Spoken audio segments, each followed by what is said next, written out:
Hello everyone, good morning. पिछले lecture में हम लोगों ने जेई का प्रॉब्लम देखा था, शॉर्ट ट्रिक से कैसे बनेगा और प्योर मेथड से कैसे बनेगा। आज हम लोग आगे डिस्कस करेंगे। एक बच्चा कमेंट किया था ये पिछले लेक्चर का कि ऑडियो क्लियर नहीं आ रहा है। अगर आपको कोई दिक्कत हो बेटा ऑडियो में तो आप ऐसा करेंगे 8298531097 इस नंबर पे कांटेक्ट कर लेंगे, है ना। क्या प्रॉब्लम होगी वो आपका इशू क्लियर हो जाएगा। बात समझ में आ गई। आज हम लोग आगे प्रोसीड करेंगे, कुछ क्वेश्चन को देखेंगे और उसके बाद आपको जो मैंने पिछली क्लास में बताया था कि कॉम्प्लेक्स नंबर का यूज़, सीक्वेंस सीरीज़ का यूज़ डिटर्मिनेंट में कैसे करेंगे उसको आगे हम लोग प्रोसीड करेंगे। तो आइए हम लोग पहले क्वेश्चन देख लेते हैं और उसके बाद आगे बनाते हैं। चलिए ध्यान दो बच्चों, इधर आपका प्रॉब्लम है ये, find the value of 1 log x to the base a, log x to the base z, log y to the base x, 1 log y to the base z, log z to the base x, log z to the base y और 1, है ना। ये आपका problem है। आइए हम लोग देखते हैं इसको। ये भी आपको आईआईटी का पूछा हुआ प्रॉब्लम है। अब इधर ध्यान दो बच्चों, सबसे पहले हम लोग log का प्रॉपर्टी को देख लेते हैं। लॉग का प्रॉपर्टी कुछ ऐसा था बेटा, आपको लेक्चर में मैंने पढ़ाया है। लॉग का property log m to the base n अगर रहेगा तो इसको हम लोग लिखेंगे लॉग m और लॉग n, है ना। हम लोगों को ये चाहिए ना कि ये बेस में जो n है यहाँ पे n नहीं चाहिए, कुछ और नंबर चाहिए, है ना। तो आप ऐसा कर सकते हैं, इसको लॉग m यहाँ पे आर्गूमेंट में कर देंगे और ये n इस लॉग के आर्गूमेंट में। अब बेस में आप कुछ भी ले सकते हो, बेस में जो है ना आप कुछ भी ले सकते हो। अगर यहाँ पे आपने 10 लिया तो यहाँ पे भी 10 लोगे। अगर यहाँ पे मान लो कि आपने e लिया तो यहाँ पे भी क्या लोगे आप, e लोगे। यानी इस दोनों बेस को सेम रखते हुए आप यहाँ पे क्वेश्चन के हिसाब से चेंज कर सकते हो, है ना। कभी अगर आपको जरूरत पड़ा तो यहाँ पे x ले लीजिए, यहाँ पे x ले लीजिए। कभी जरूरत पड़ा तो यहाँ पे y ले लीजिए, यहाँ पे y ले लीजिए। बात समझ में आ गई। ये लॉग का प्रॉपर्टी था। इधर ध्यान दो बेटा, एक और कंसेप्ट इसको सीखो, log m to the base n। इधर ध्यान दो, इस m को हम लोग बोलते हैं आर्गूमेंट। क्या बोलते हैं इसको, आर्गूमेंट। और इस n को बोलते हैं हम लोग बेस। बात समझ में आ गई। इसको क्या बोलेंगे हम लोग, आर्गूमेंट। इसको क्या बोलेंगे हम लोग, बेस। क्लियर है। अब आइए इस वाले प्रॉब्लम को हम लोग देख। अब इधर ध्यान दो बच्चा, इस वाले रो को थोड़ा सा ऑब्जर्व करो, फिर इस वाले रो को ऑब्जर्व करो, फिर इस वाले रो को ऑब्जर्व करो। ये ऑब्जर्वेशन में आया कि यहाँ पे जो है बेस में वो x है और यहाँ पे बेस में क्या है, वो x है। अगर इसको भी आप, इस वाले नंबर को भी इसका बेस में अगर x बना पाए तब तो बात बन जाएगी। क्लियर। अब देखते हैं कि इसको हम लोग बेस में x कैसे बनाते हैं। अब इधर ध्यान दो बच्चों,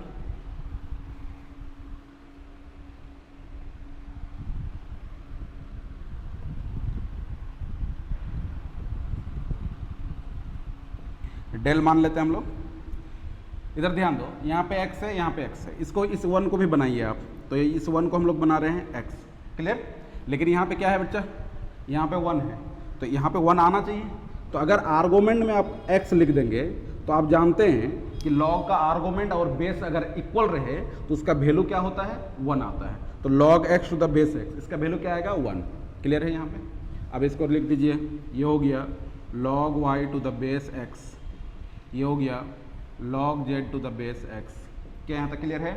फिर इसको लिखिए, ये हो गया log x to the base y। अब इधर ध्यान दो बच्चों, इधर ध्यान दो, यहाँ पे क्या है, y। इस वाले बेस में क्या है, y।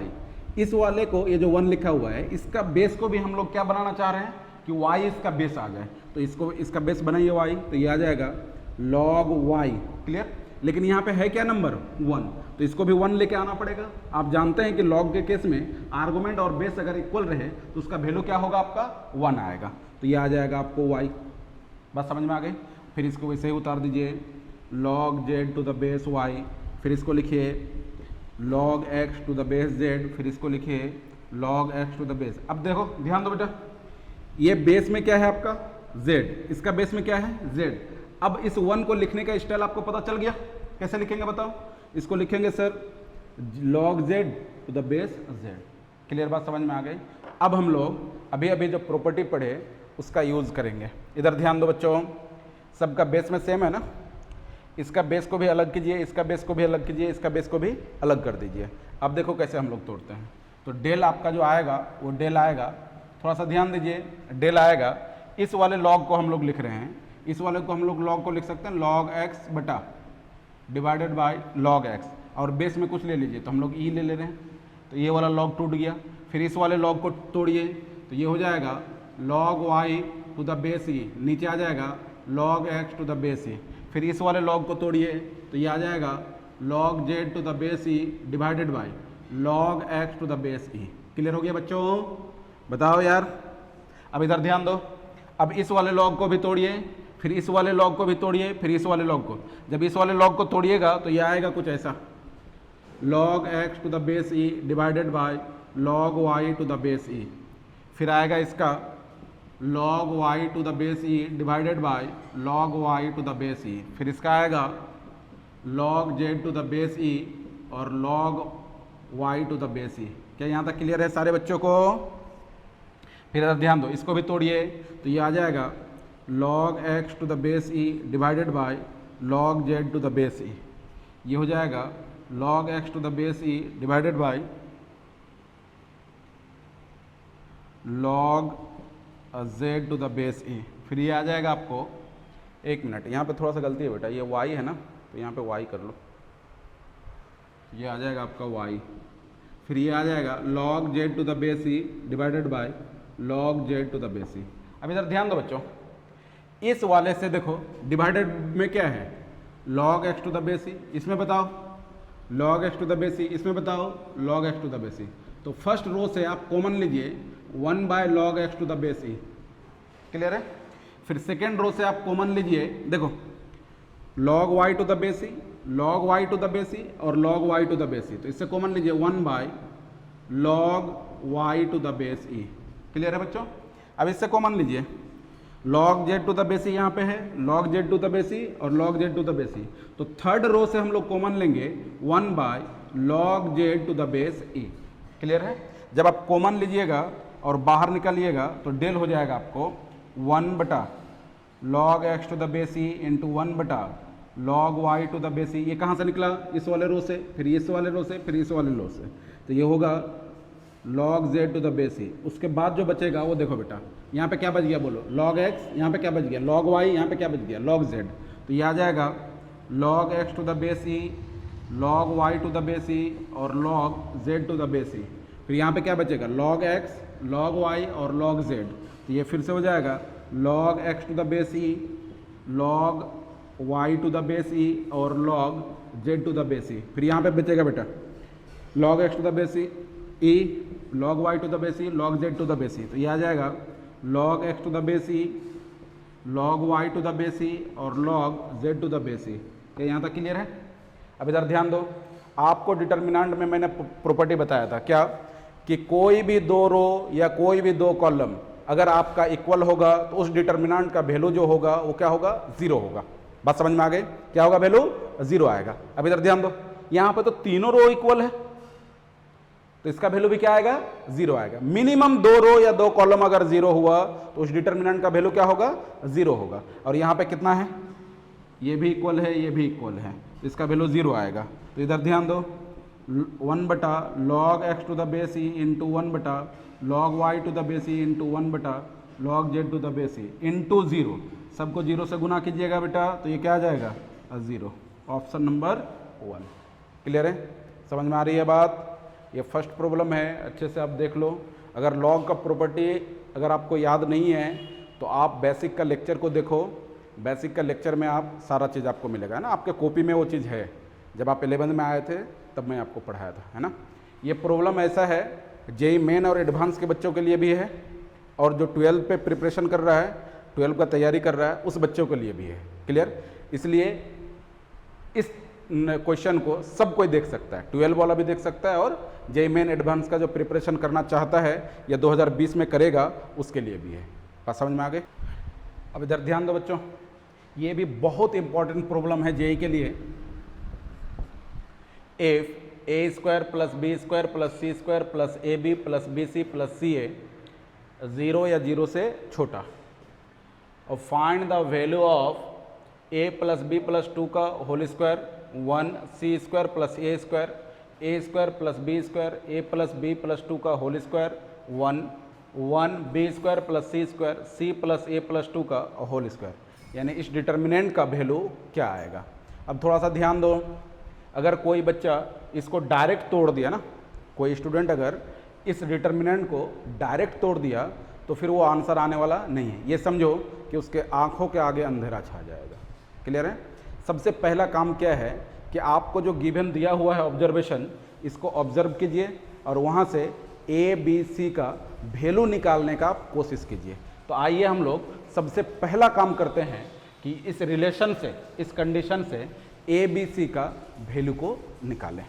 आइए इधर गिवन आपको रिलेशन दिया हुआ है बच्चों, गिवन दिया हुआ है A square plus B square plus C square plus A B plus B C plus C A, और ये है आपका 0 या 0 से छोटा। क्लियर है? अब थोड़ा सा ध्यान दीजिए,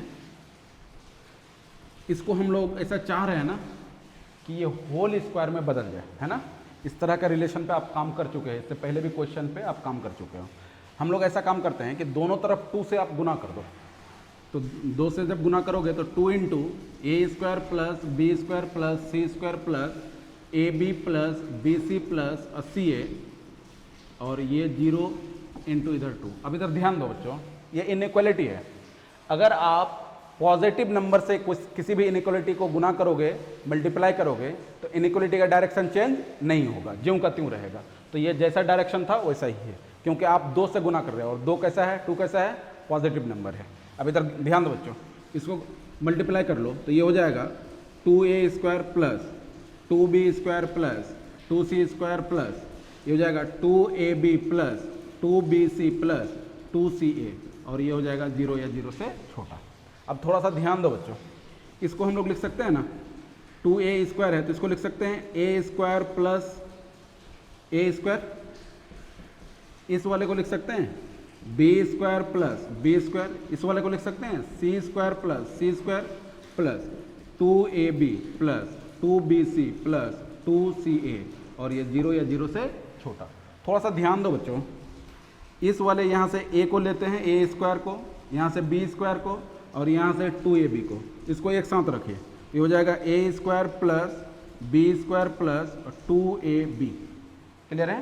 फिर प्लस, इधर ध्यान दो, इस वाले a स्क्वायर को एक साथ रखिए, अच्छा इसको अभी छोड़ दीजिए, इस वाले b स्क्वायर को एक साथ रखिए, c स्क्वायर को और 2bc को, इसको एक साथ रखिए, तो ये हो जाएगा आपको b square plus c square plus 2bc, फिर प्लस, इधर ध्यान दो बच्चों, इस वाले c स्क्वायर को लीजिए और इस वाले a स्क्वायर को लीजिए, तो ये हो जाएगा आपको c square plus a square plus, और ये हो गया 2ca, और ये 0 या 0 से छोटा। अब इधर ध्यान दो बच्चा, क्या ये एक फार्मूला में टूट गया? किसका फार्मूला होगा? a प्लस बी का होल स्क्वायर, तो ये आ जाएगा a प्लस बी का होल स्क्वायर प्लस, इसको जब तोड़ेंगे तो हो जाएगा b प्लस सी का होल स्क्वायर, फिर प्लस, इसको जब तोड़ेंगे तो ये हो जाएगा c प्लस a का होल स्क्वायर, और ये 0 या 0 से छोटा। अब आइए ऑब्जर्वेशन पे, इधर ध्यान दीजिए, ये जो 0 और 0 से छोटा है, इसका मतलब को आप समझिए। इसका मतलब ये हुआ कि या तो ये क्वांटिटी 0 से छोटा होगा या फिर ये क्वांटिटी 0 के बराबर होगा। अब इधर ध्यान दो बेटा, क्या ये होल स्क्वायर है?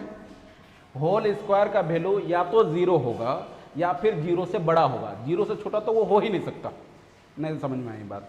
अगर आप एक्स स्क्वायर लिखोगे तो एक्स स्क्वायर का वैल्यू क्या होगा? 0 या 0 से बड़ा, यानी या तो ये 0 होगा या फिर क्या होगा? 0 से बड़ा होगा। इधर ध्यान दो बच्चों, a प्लस बी का जो होल स्क्वायर होगा या तो ये पॉजिटिव होगा या फिर 0 होगा। इसका वैल्यू या तो ये पॉजिटिव होगा या फिर 0 होगा, इसका वैल्यू या तो ये पॉजिटिव होगा या तो ये 0 होगा, लेकिन कभी भी ये नेगेटिव नहीं आ सकता। लेकिन आपको क्या बोला है कि ये 0 से छोटा, क्या ये कंडीशन पॉसिबल है? ये कंडीशन पॉसिबल नहीं है। जब ये कंडीशन पॉसिबल नहीं है तो कौन सा कंडीशन पॉसिबल होगा? तो इक्वल वाला कंडीशन पॉसिबल होगा। तो हम लोग लिख सकते हैं यहां से a प्लस बी का whole square plus B plus C का whole square plus C plus A का होल स्क्वायर, ये इक्वल टू 0। ये वाला कंडीशन आपका नहीं आएगा, जो लेस देन 0 है वो कंडीशन क्या होगा? रिजेक्ट हो जाएगा।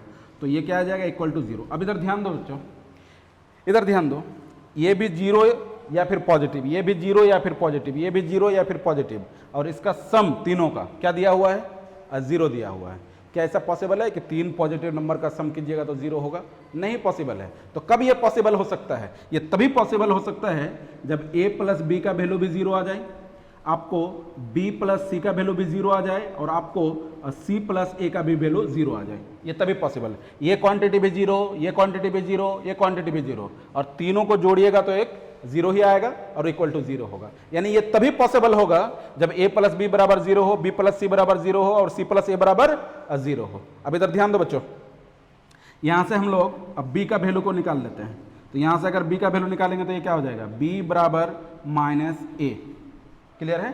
अब इधर ध्यान दो, यहां से अगर हम लोग c का वैल्यू निकालें तो c का वैल्यू क्या हो जाएगा, c का वैल्यू हो जाएगा माइनस b, और यहां से इधर ध्यान दो, b का वैल्यू माइनस a है तो माइनस a इसमें पुट करो तो c का वैल्यू a के टर्म में निकल जाएगा। तो यहाँ पे देखो क्या होगा, तो ये होगा c बराबर a माइनस a, यहाँ पे पुट करोगे बेटा, एक माइनस बाहर से, ये माइनस मिलकर प्लस हो गया, c का वैल्यू ये आ गया। अब इधर ध्यान दीजिए, अब c का वैल्यू इसमें पुट कीजिए, तो c का वैल्यू जब इसमें आप पुट करेंगे, इस वाले टर्म में जब पुट करेंगे तो ये हो जाएगा a प्लस a, ये बराबर 0, यानी 2a बराबर 0, a का वैल्यू क्या हो जाएगा 0।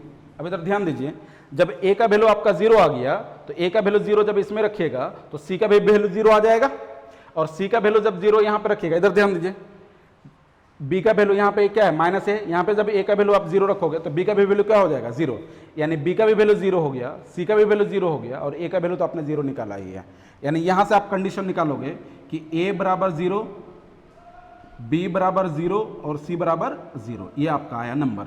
यानी इसको जब आपने फाइंड किया, ए बी सी का मान निकाला, तो ए बी सी का जो वैल्यू आया वो क्या आया, a बराबर b बराबर c बराबर 0। अब क्या करो, इस टोटल वैल्यू को डिटर्मिनेंट में रख दो। आओ हम लोग देखते हैं डिटर्मिनेंट में रख के।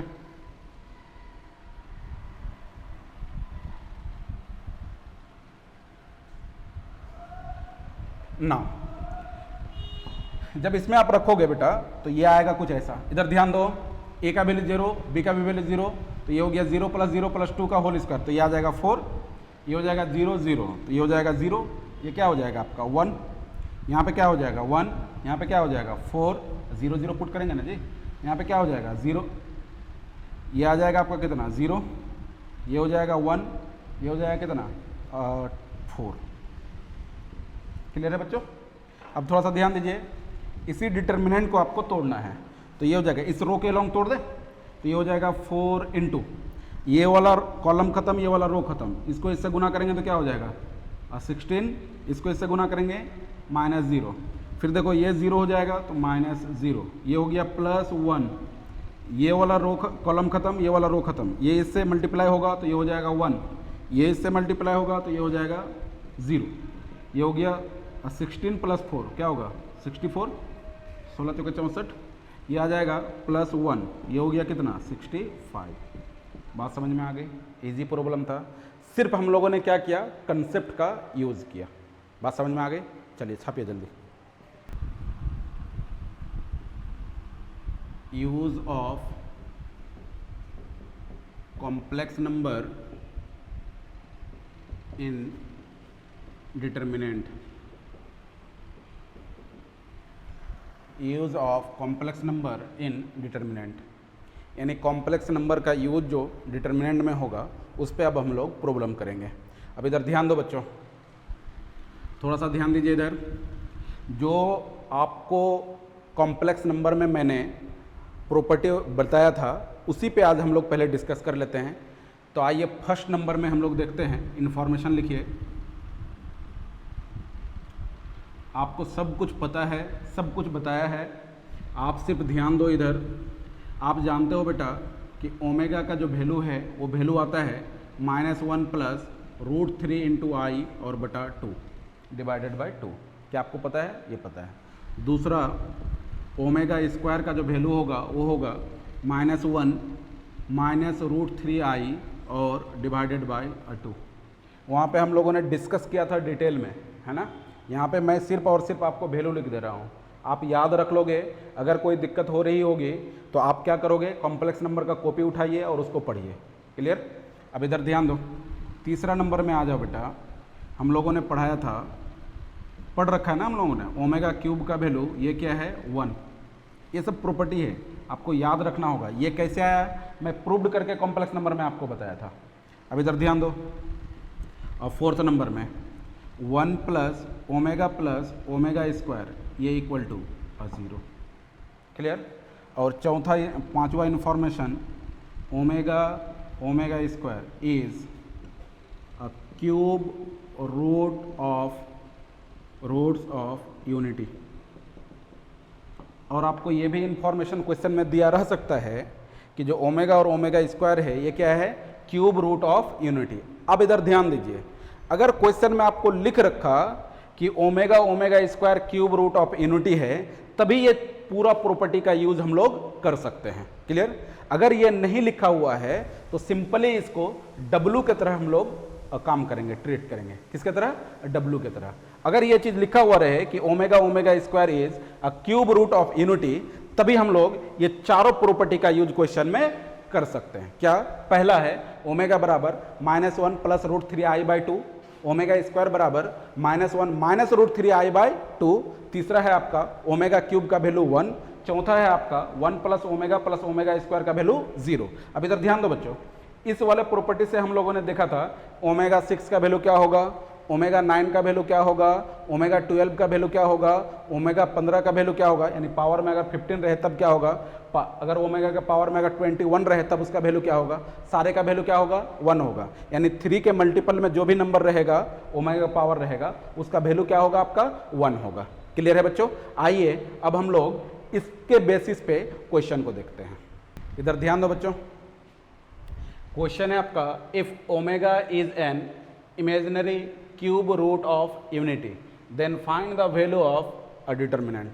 अब इधर थोड़ा सा ध्यान दो, आप ये बोला है ना आपको imaginary cube root of unity. अगर आपको सिर्फ बोले क्यूब रूट ऑफ यूनिटी तब भी ओमेगा का वही 4 वैल्यू ऊपर वाला पुट करेंगे, या फिर अगर इमेजिनरी क्यूब रूट अगर आपको दिया हुआ रहे तब भी वो सेमी वैल्यू आएगा। क्या, आप चारों प्रॉपर्टी का यूज कर सकते हैं कि ओमेगा का value -1 plus √3i/2, omega square का value -1 minus √3i/2, omega cube का वैल्यू 1, और चौथा 1 प्लस ओमेगा स्क्वायर का वैल्यू क्या होगा, 0 होगा। बात समझ में आ गई। अब थोड़ा सा ध्यान दो बच्चों, इसको हम लोग मान लेते हैं यहीं पे, यही आपको दिया हुआ है, लेट डेल बराबर इतना। थोड़ा सा काम कीजिए, आ जाएगा। देखो ध्यान दो, सारे कॉलम को जोड़ दो, C1 को आप चेंज करो, C1 plus C2 plus C3, और ये हो जाएगा आपको, इधर ध्यान दो, 1 प्लस ओमेगा स्क्वायर। जब इस सारे को जोड़िएगा तब भी आएगा 1 प्लस ओमेगा स्क्वायर। इस सारे को जोड़ोगे तब भी आएगा 1 प्लस ओमेगा स्क्वायर। क्लियर है। अब इधर ध्यान दो, इस कॉलम को इस कॉलम में आपने कोई ऑपरेशन नहीं किया तो उसको सेम उतार दीजिए, तो ये हो जाएगा ओमेगा क्यूब 1, ये हो जाएगा ओमेगा स्क्वायर 1 और ओमेगा। अब ध्यान दो बच्चों, ध्यान दो, क्या इसका वैल्यू 0 है?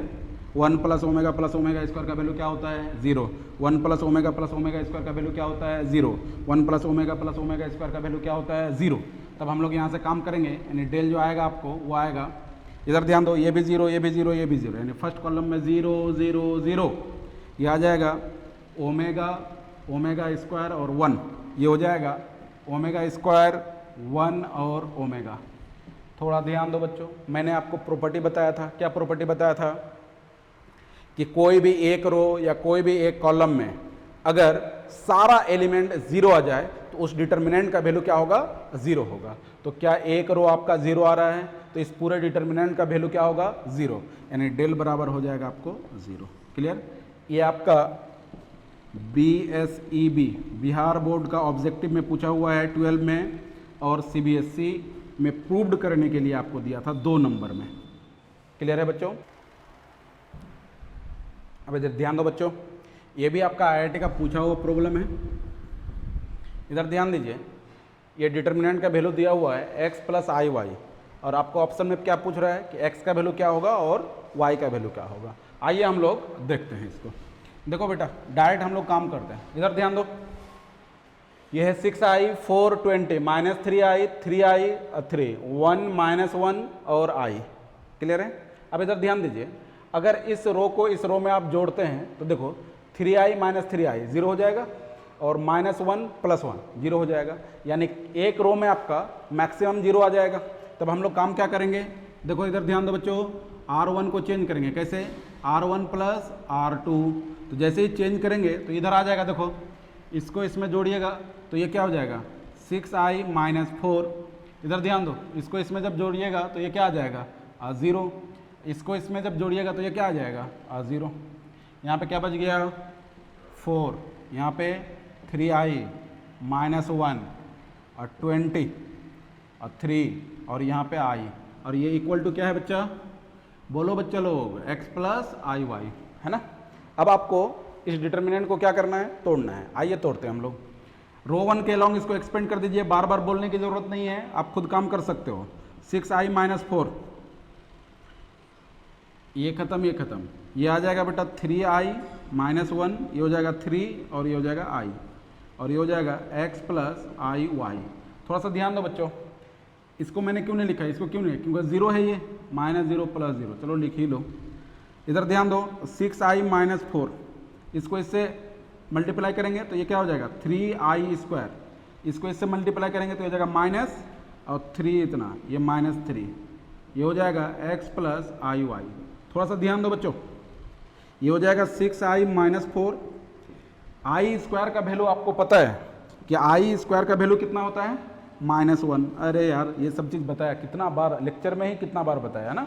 i² का वैल्यू क्या होता है, -1, तो यहाँ पे -1 रख दीजिए, तो ये हो जाएगा 3 × -1, ये माइनस मिलके क्या हो जाएगा 3, ये हो जाएगा x + iy। थोड़ा ध्यान दो बच्चों, ये 3 प्लस में है, ये 3 माइनस में है, तो ये कट गया, वैल्यू क्या आ गया, 0। ये 0 इससे गुना होगा तो ये 0 हो गया, और x + iy। थोड़ा सा ध्यान दो बेटा, इस 0 को हम लोग इस फॉर्म में बनाते हैं, तो इसको लिखेंगे 0 + iy, और ये हो जाएगा x + iy। अब कंपेयर कर लीजिए, जैसे ही आप कंपेयर करोगे तो x का वैल्यू क्या हो जाएगा, 0, और y का वैल्यू भी क्या हो जाएगा, 0। y का वैल्यू भी क्या हो जाएगा, 0। क्लियर, यानी आपका वैल्यू x का क्या आ गया, 0, y का वैल्यू क्या आ गया, 0। ऑप्शन बोलो, डी नंबर, x का वैल्यू 0, y का वैल्यू 0। अब ध्यान दो बच्चों, ये नेक्स्ट प्रॉब्लम है आपका, if omega does not equal to 1 is a cube root of unity, then value of the determinant 1 - i - i 1 + i + ω² -1 - i + ω -1 ω² -1 और -1, है ना। इसका वैल्यू क्या होगा वो आपको निकालना है।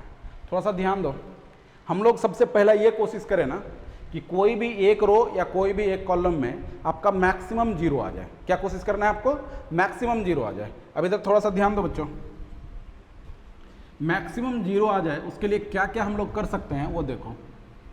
आप रो 1 को चेंज कर सकते हो, रो 2 को भी चेंज कर सकते हो, रो 3 को भी चेंज कर सकते हो। तो हम लोग रो 1 को चेंज कर रहे हैं, देखो कैसे। इधर ध्यान दो बच्चों, यहाँ पे 1 है, इस वाले को इसमें घटा दीजिए तो ये कुछ ऐसा आएगा। ध्यान दो थोड़ा सा, 1, इसको जब इसमें घटाइएगा तो ये क्या हो जाएगा, 1 - i, और इसको जोड़ दीजिए तो ये हो जाएगा +-i। थोड़ा सा ध्यान दो, इसको पूरा कैलकुलेट करो तो ये हो गया 1 - 1 +i, और ये हो गया -i, ये कैंसिल हो गया, ये कैंसिल हो गया, वैल्यू क्या आ गया, 0। यानी हम लोग ऐसा काम कर सकते हैं। क्या काम किया हम लोगों ने, रो 1 माइनस रो 2 और प्लस रो 3, यानी R1 को हम लोगों ने चेंज किया कैसे, R1 minus R2 plus R3। क्या क्लियर है बच्चों। अब आ जाओ, जब इसको चेंज करोगे तो ध्यान दो, ये टोटल को जब आप जोड़ोगे, इस टोटल को जब आप जोड़ोगे, इस टोटल को, तो ये क्या हो जाएगा 0। अब ये भी कैलकुलेट करके बताया। अब इस टोटल को आपको मैं जोड़ के दिखा रहा हूँ, ये टोटल को। तो इधर ध्यान दीजिए, जब ये इसमें घटेगा तो ये कुछ ऐसा होगा। इधर ध्यान दो बच्चों, R1 माइनस R2 करना है और प्लस R3 करना है। तो R1 का वैल्यू, इधर ध्यान दो, R1 का वैल्यू क्या है, 1 + i + ω², माइनस R2 करना है, यानी इससे माइनस से गुना कीजिए तो ये हो गया +1। दूसरा क्या करना है बच्चों, ये गया प्लस R3, तो R3 इसको जोड़ देना है, तो इसको जोड़िएगा तो क्या हो जाएगा, -i + ω, और ये हो जाएगा -1। थोड़ा ध्यान दो बच्चों, ये प्लस आई ये माइनस आई कैंसिल हो गया, ये -1 ये +1 कैंसिल हो गया, तो यहाँ पे क्या बचा 1 प्लस ये वाला ओमेगा को मैं लिख रहा हूँ ओमेगा प्लस ओमेगा स्क्वायर, और आप जानते हो 1 प्लस ओमेगा स्क्वायर का वैल्यू क्या आता है 0। अब इधर ध्यान दो, यानी इस टोटल को जब आप जोड़ोगे तो इसका वैल्यू क्या आएगा 0। अब इधर ध्यान दो बच्चों, इस टोटल को जोड़िए तो ये हो जाएगा आपको ओमेगा स्क्वायर, माइनस कीजिए R2 तो यहाँ पे माइनस कीजिएगा तो ये हो जाएगा माइनस ओमेगा स्क्वायर -1, और फिर प्लस करना है तो ये हो जाएगा -1, है ना, ये जोड़ना है ना, तो -1 जोड़ दिया। अब देखो ध्यान दो, ओमेगा स्क्वायर माइनस से इससे गुणा करो, ओमेगा स्क्वायर इसको इससे +1 -1, ये से कैंसिल हो गया, इससे ये कैंसिल हो गया, तो इसका भी वैल्यू क्या आ गया 0। यानी जब आप इस टोटल को जोड़ोगे तब भी 0 आएगा, टोटल को इसको जोड़ोगे तब भी 0 आएगा, और इसको जोड़ोगे तब भी 0 आएगा, तो ये भी 0। क्या आपने इस रो या इस रो पे कोई ऑपरेशन किया? नहीं, तो उसको सेम उतार दीजिए, ये हो जाएगा 1 माइनस आई, ये हो जाएगा -1, ये हो जाएगा ओमेगा स्क्वायर -1, ये हो गया माइनस आई प्लस ओमेगा -1, ये हो गया -1। अब इधर ध्यान दो बच्चों, कोई भी एक रो या कोई भी एक कॉलम, प्रॉपर्टी पढ़ाया था, कोई भी एक रो या कोई भी एक कॉलम अगर आपका 0 आए तो उस डिटर्मिनेंट का वैल्यू क्या होता है 0 होता है। तो ये डिटर्मिनेंट का वैल्यू क्या होगा 0, क्योंकि ये वाला रो क्या है आपका 0 टोटल एलिमेंट। क्लियर है?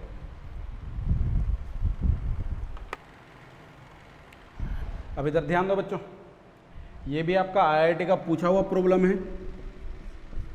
अब आइए इसको हम लोग कैलकुलेट करते हैं। सबसे पहला तो ये देखिए कि ये जो ओमेगा लिखा हुआ है ना -1/2 प्लस I√3/2, ये क्यूब रूट ऑफ यूनिटी है या नहीं है?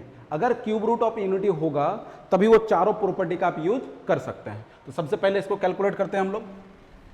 ये लिखा हुआ है आपको बेटा ओमेगा बराबर -1/2 प्लस I√3/2, एलसीएम लीजिए तो एलसीएम क्या हो जाएगा 2 -1 प्लस और √3 I लिखिए, या I√3 बराबर, यानी ओमेगा बराबर -1 प्लस √3I/2, यानी हम लोग लिख सकते हैं कि omega is a cube root of unity, cube root of unity. क्या यहाँ तक क्लियर हो गया?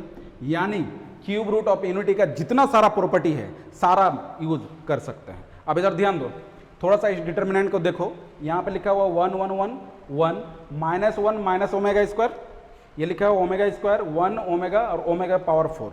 हम लोग सबसे पहला काम करते हैं ना, ये जो ओमेगा पावर 4 है इसके पावर को रिड्यूस करते हैं। तो आइए देखते हैं कैसे रिड्यूस करेंगे। इधर थोड़ा ध्यान दो बेटा, ओमेगा पावर 4 है तो इसको लिख सकते हैं क्या omega power 3 into omega power 1, दोनों का बेस सेम है तो पावर जुड़ जाएगा, इंडिसेस रूल, ए पे पावर m प्लस ए पे पावर n को हम लोग लिख सकते हैं ए पे पावर m इंटू ए पे पावर n, लिख सकते हैं ना जी?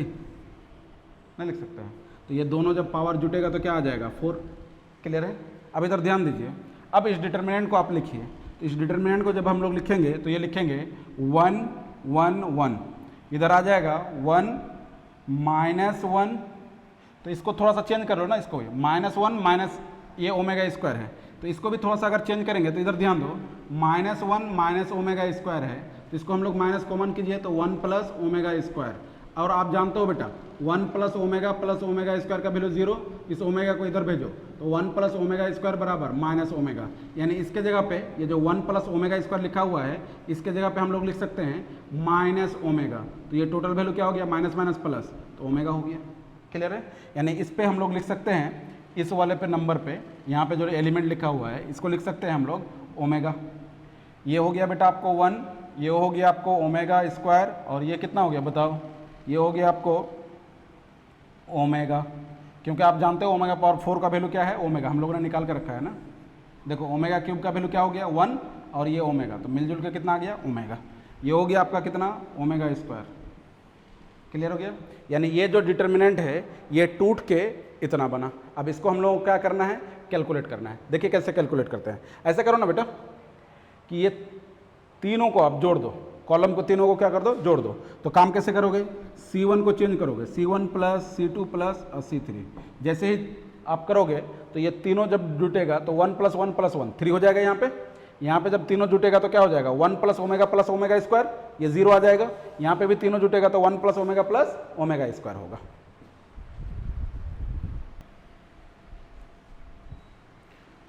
इधर ध्यान दो बच्चों, जब ये इस पे काम करोगे कॉलम 3 को, तो तीनों कॉलम को जब जोड़ोगे तो ये हो जाएगा कुछ ऐसा।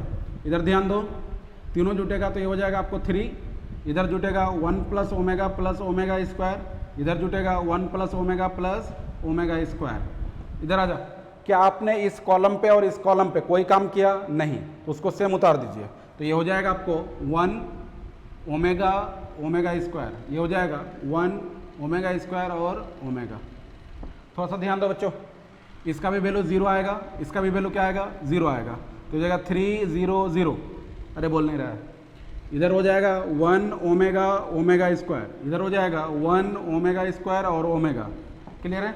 अब क्या कर दो बेटा, कॉलम 1 के अलॉन्ग इसको एक्सपेंड कर दो। तो जैसे ही एक्सपेंड करोगे तो ये हो जाएगा 3 इंटू ये और ये इंड हो गया, ये इससे गुना होगा तो ये हो जाएगा ओमेगा स्क्वायर, ये इससे गुना होगा तो ये हो जाएगा माइनस ओमेगा पावर 4, अरे omega square into omega square क्या हो जाएगा? ओमेगा पावर 4 इतना। इधर ध्यान दो, ये -0 और +0, इसी को कैलकुलेट करेंगे हम लोग। ये हो जाएगा 3 इंटू ओमेगा स्क्वायर। इधर ध्यान दो, ओमेगा पावर 4 इसका वैल्यू ओमेगा आएगा। ओमेगा पावर 4 को हम लोग लिख सकते हैं ना जी, ओमेगा 3 और ओमेगा पावर 1, इसका वैल्यू कितना हो गया आपको? 1। ये हो जाएगा ओमेगा पावर 4 बराबर ओमेगा 1 इंटू ओमेगा। तो ये वैल्यू कितना आ जाएगा बेटा? Minus omega. इधर ध्यान दो, 3 इंटू इस दोनों से ओमेगा को कॉमन करो, कर लिया तो यहाँ पे क्या बचा? ओमेगा -1। ऑप्शन नंबर बोलो अब बी। क्लियर है? कितना इजी प्रॉब्लम IIT का पूछा हुआ, बताओ यार। आप सिर्फ मेहनत करो, है ना। कोई प्रॉब्लम अगर आपको समझ में नहीं आ रही है तो उसको 4 बार 5 बार 6 बार देखो और उसके बाद उसको फिर से दोबारा बनाओ।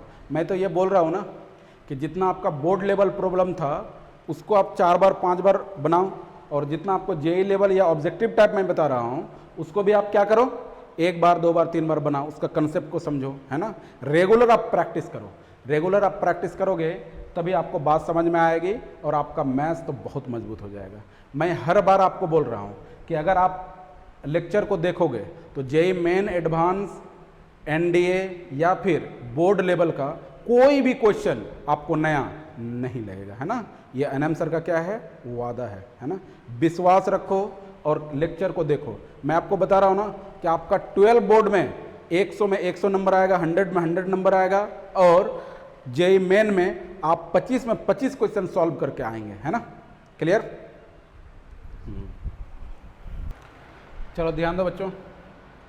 Late omega be a complex number cos 2π/3 plus I sin 2π/3, then the number of distinct complex number z satisfy z plus 1 omega square omega z plus omega square 1 omega square 1 और z plus ओमेगा। डिटर्मिनेंट का value क्या है? 0। तब आपसे पूछ रहा है कि ये z जो डिस्टिंक्ट कॉम्प्लेक्स नंबर होगा वो कौन कौन सा, कितना नंबर होगा। आपसे क्या पूछ रहा है? कितना नंबर होगा, नंबर पूछ रहा है। जैसे z का वैल्यू अगर 2 हो गया तो इसका नंबर कितना है? z का वैल्यू कितना है? 1। क्लियर है? अगर z का वैल्यू मान लो कि 3 और 4 और 5 आ गया, z का वैल्यू कितना आ गया? 3 4 और 5। इधर ध्यान दीजिए, तो z का नंबर कितना हो गया? 3, 1 2 और 3, नंबर कितना हो गया आपका? 3। तो आपसे क्या पूछ रहा है कि z का आपको क्या बताना है? डिस्टिंक्ट नंबर बताना है, अलग अलग नंबर बताना है। अब आ जाओ बच्चों, थोड़ा सा ध्यान दो। सबसे पहले तो कैलकुलेट करो कि यहाँ पे जो ये ओमेगा स्क्वायर है, ओमेगा है, क्या ये क्यूब रूट ऑफ यूनिटी है? अगर क्यूब रूट ऑफ यूनिटी होगा तो क्यूब रूट ऑफ यूनिटी का जितना सारा प्रॉपर्टी होगा सारा इस डिटर्मिनेंट के अंदर में हम लोग यूज करेंगे। तो सबसे पहले ये आप देखो, ये ऑब्जर्व करो कि ये जो लिखा हुआ है ओमेगा वो क्यूब रूट ऑफ यूनिटी है या नहीं है। ओमेगा क्या लिखा हुआ है बच्चों? ओमेगा लिखा हुआ है, ओमेगा बराबर ये लिखा हुआ है cos 2π/3 प्लस I sin 2π/3। बोलो सही है? अब इधर ध्यान दीजिए, cos 2π/3 का मान वैल्यू आपको निकालने आता है। अगर नहीं आ रहा है तो यहाँ पे सीख लो। मैंने आपको ट्रिगो जब पढ़ा रहा था उस समय मैं बताया था कि कोई भी cos के अंदर में कोई भी ट्रिगोमेट्री एंगल को कैसे फाइंड किया जाता है। अब cos के अंदर में ये है 2π/3, देखिए इसको कैसे फाइंड करते हैं। तो ये हो जाएगा आपको cos 2π/3। अब इधर ध्यान दो बच्चों, इस 2π/3 को हम लोग लिखते हैं, लिखने का स्टाइल आपको मैं बता रहा हूँ। लिखते हैं हम लोग पाई माइनस π/3। जब आप इसको कैलकुलेट करोगे, एलसीएम लोगे, तो ये 2π/3 आ जाएगा। क्लियर है? इसको भी हम लोग कैलकुलेट करते हैं, I sin 2π बाई 3 को हम लोग लिखेंगे पाई माइनस पाई बाई 3।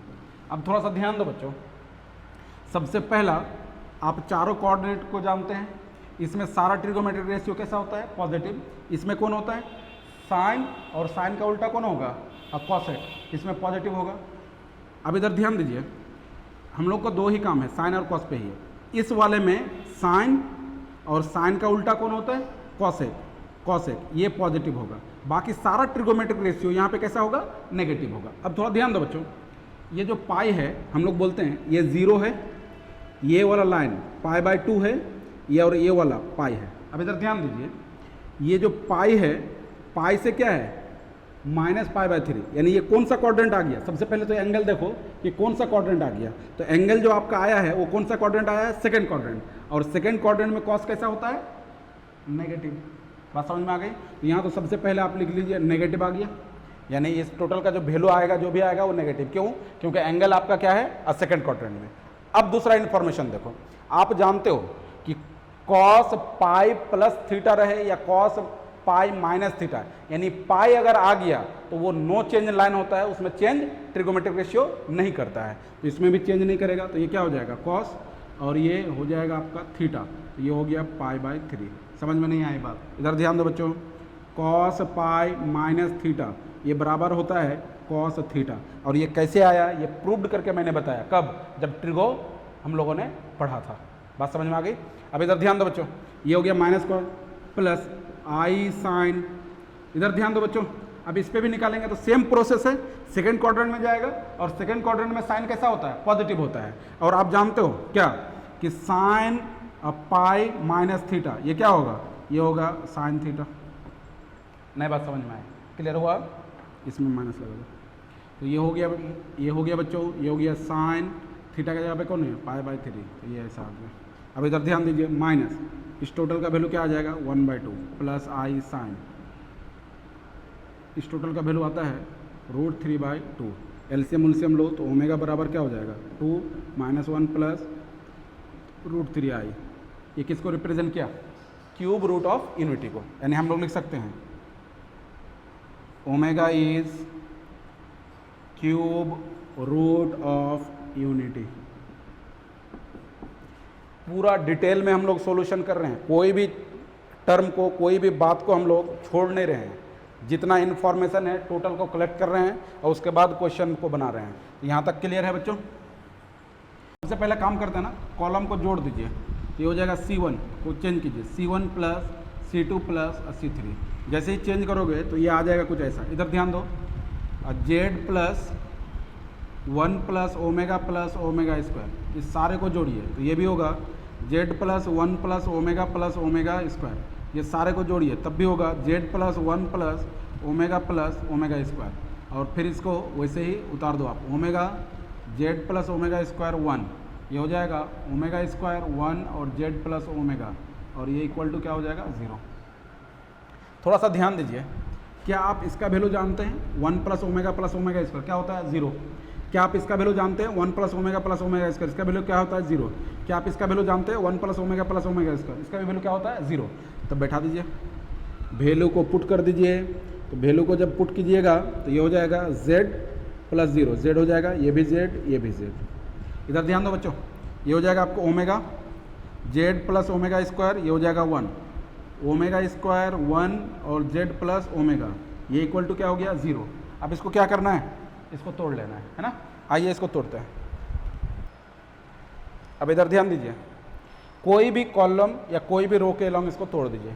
हम लोग तोड़ लेते हैं ना, एक्सपेंड कर देते हैं किसके अलॉन्ग, इस कॉलम के अलॉन्ग, है ना। यानी यहाँ पे लिखेंगे हम लोग एक्सपेंड अलॉन्ग C1। जब आप C1 के अलॉन्ग एक्सपेंड कीजिएगा तो ये होगा Z डिटर्मिनेंट के अंदर में, ये वाला कैंसिल हो गया, तो ये टर्म बचा, ये एलिमेंट बचा, तो इसको लिखेंगे Z प्लस ओमेगा स्क्वायर, ये हो गया आपको 1, ये हो जाएगा 1, ये हो जाएगा Z प्लस ओमेगा, फिर प्लस आएगा, प्लस नहीं अब माइनस होगा, तो ये हो गया माइनस Z। इधर ध्यान दो बच्चों, ये वाला रो खत्म हो गया और ये वाला कॉलम खत्म हो गया, तो ये क्या हो गया, omega square 1 Z plus omega, ये हो जाएगा ओमेगा स्क्वायर 1 और z प्लस ओमेगा, फिर ये आएगा, ध्यान दो, ये हो गया, फिर ये इस पे तोड़िए तो ये हो गया प्लस z, ये हो जाएगा आपको। फिर से ध्यान दो, ये रो खत्म हो गया, ये कॉलम खत्म हो गया, तो ये वाला एलिमेंट बचा, ये वाला एलिमेंट ये तो ये हो जाएगा आपको ओमेगा, ये हो गया ओमेगा स्क्वायर, ये हो जाएगा आपको z प्लस ओमेगा स्क्वायर, और ये हो जाएगा 1, ये इक्वल टू 0। क्या यहाँ तक टूट गया? सिंपल अप्रोच है ना, सिंपल कैलकुलेशन भी है, ये सब कुछ आप जानते हैं।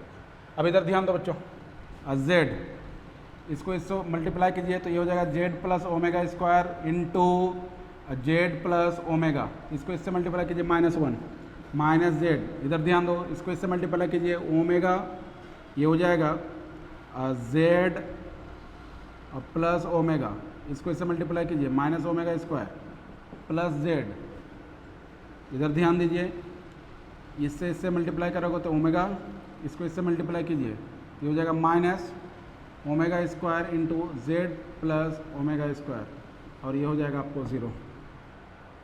थोड़ा सा ध्यान दो बच्चों, अब सारे को कैलकुलेट करो, तो कैलकुलेट करोगे तो ये हो जाएगा z, इसको इससे कैलकुलेट करोगे तो क्या हो जाएगा, ये हो जाएगा z स्क्वायर, इसको फिर इससे कैलकुलेट करोगे तो ये हो जाएगा z ओमेगा, इसको इससे कैलकुलेट करोगे तो ये हो जाएगा z ओमेगा स्क्वायर, और ये आ गया आपको -1।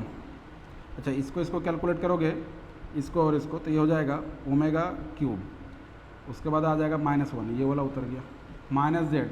ध्यान दो बच्चों, इसको इससे कैलकुलेट करोगे तो ये हो जाएगा ओमेगा z, इसको इससे कैलकुलेट करोगे तो ये हो जाएगा प्लस ओमेगा स्क्वायर, और ये हो गया माइनस ओमेगा स्क्वायर, ये हो गया प्लस z, ये आ गया आपको ओमेगा, इसको इससे गुना करेंगे, मल्टीप्लाई करेंगे ओमेगा स्क्वायर z, इसको इससे मल्टीप्लाई करेंगे माइनस ओमेगा पावर 4, और ये इक्वल टू 0। थोड़ा सा ध्यान दो, यहाँ से अगर देखोगे, ध्यान दो इधर थोड़ा सा, यहाँ से अगर देखोगे ओमेगा क्यूब का वैल्यू क्या होता है, 1 होता है। अरे यार अभी तो बताया, ओमेगा क्यूब का वैल्यू क्या होता है, 1, तो ये हो जाएगा +1, ये हो जाएगा -1, तो ये कैंसिल हो गया बेटा। अब इधर ध्यान दो, इस टोटल से, ये जो टोटल दिख रहा है ना, इस टोटल से अब जो टोटल बचा, यहाँ से z को कॉमन कर लिया, तो z जैसे ही कॉमन हो गया तो यहाँ पे क्या बचा बोलो, ये हो गया z, यहाँ पे क्या बचा बोलो, ये हो गया प्लस ओमेगा, ये हो गया ओमेगा स्क्वायर। क्लियर हो गया? अब इधर आ जाओ, -2 इंटू, थोड़ा सा ध्यान दो, 2 नहीं है, ये z है, z इंटू, इधर ध्यान दो बच्चों, इस वाले से ये जो दिख रहा है ओमेगा स्क्वायर प्लस ओमेगा, ये कट गया तो यहाँ पे क्या बचा, अब इधर ध्यान दो प्लस z, यहाँ से अगर कैलकुलेट करोगे, ध्यान दो ओमेगा पावर 4 का वैल्यू आप क्या जानते हो, ओमेगा, और ये ओमेगा कैंसिल हो गया, ये कैंसिल हो गया, तो यहाँ पे क्या बचा बोलो, z into minus omega square into z, ये इक्वल टू 0। थोड़ा सा ध्यान दो बच्चों, ये z into z square z plus, थोड़ा सा ध्यान दो, ओमेगा प्लस ओमेगा स्क्वायर, इधर थोड़ा कैलकुलेट देखो, कैलकुलेशन देखो, 1 प्लस ओमेगा स्क्वायर, ये बराबर 0, इस 1 को इधर भेजो, तो omega plus omega square value -1, तो यहाँ पे रख दो -1, तो ये हो जाएगा, इस टोटल का वैल्यू क्या आएगा, -1, तो -1 हो गया। ये इससे जब गुना करोगे ये हो जाएगा बेटा ओमेगा इंटू z स्क्वायर, इसको जब इससे गुना करोगे तो minus omega square into z square, ये बराबर 0।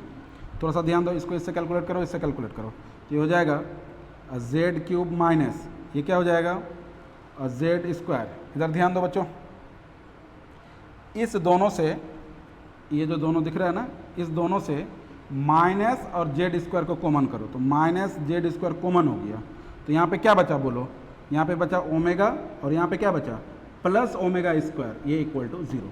ध्यान दो बच्चों, ये z स्क्वायर कॉमन किया, z स्क्वायर कॉमन किया, और ये माइनस कॉमन किया, माइनस कॉमन हो गया, तो क्या बचा यहाँ पे ओमेगा, और यहाँ पे क्या बचा प्लस ओमेगा स्क्वायर। आप जानते हो ओमेगा प्लस ओमेगा स्क्वायर का वैल्यू क्या आ जाएगा, बताओ, -1। अरे अभी तो कैलकुलेट किया, ओमेगा प्लस ओमेगा स्क्वायर का वैल्यू क्या आ गया, -1, तो यहाँ पे -1 रख दीजिए, तो हो जाएगा z square z cube minus z square minus z square into इसका वैल्यू -1, ये बराबर 0। क्लियर है? अब इधर ध्यान दीजिए, z cube minus z square, ये माइनस मिलके क्या हो जाएगा प्लस z स्क्वायर बराबर 0, ये कैंसिल हो गया, यानी यहाँ से हम लोगों का जो आया वो क्या आया, जेड क्यूब का वैल्यू 0। क्या आया? जेड क्यूब का वैल्यू 0। जब जेड क्यूब का वैल्यू 0 होगा तो जेड बराबर क्या होगा? 0। यानी जेड बराबर 0 हुआ तो कितना एलिमेंट हुआ, कितना नंबर हुआ जेड का? तो 0 मतलब एक नंबर हुआ। जेड का वैल्यू 0 आया तो एक ही नंबर हुआ ना, एक नंबर हुआ। यानी नंबर ऑफ जेड ये इक्वल टू 1। तो ऑप्शन बोलिए, ऑप्शन देख लीजिए, जिस ऑप्शन में 1 होगा वो आपका करेक्ट होगा। क्लियर है? ये आपको IIT 2010 का पूछा हुआ प्रॉब्लम है।